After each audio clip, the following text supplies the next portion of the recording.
সৃষ্টিজগতের প্রাণীদের মধ্যে রয়েছে কত অদ্ভুত আচরণ, তেমনি একটি প্রাণী হচ্ছে কালো বক, যাকে ইংরেজিতে ব্ল্যাক হিরন বলা হয়।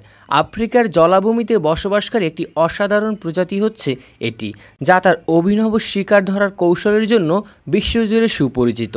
এই পাখিটি মাছ ধরার সময় তার ডানার দুপাশে ছাতা আকারে ছড়িয়ে একটি ছায়া তৈরি করে, যাকে বলা হয় ছায়া শিকার কৌশল। এতে করে আশেপাশের ছোট মাছগুলো ওই ছায়াকে নিরাপদ আশ্রয় মনে করে সেখানে চলে আসে, আর ঠিক তখনই বক দ্রুত ঠোকর মেরে শিকার করে নেয়। সাধারণত একা একা থাকতে এবং ধীরে ধীরে হাঁটতে পছন্দ করে এই কালো বক।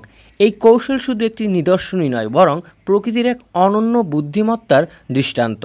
কালো বকের এই শিকার ধরার অভিনব কৌশল বিশ্বব্যাপী প্রাণীবিজ্ঞানীদেরকে বিস্মিত করেছে। এরকম আরও নিত্য নতুন ভিডিও পেতে, জানা অজানার ভিডিও পেতে আমাদের এই ভিডিওটিতে একটি লাইক দিন এবং ইউটিউব চ্যানেলটি সাবস্ক্রাইব করুন। ধন্যবাদ।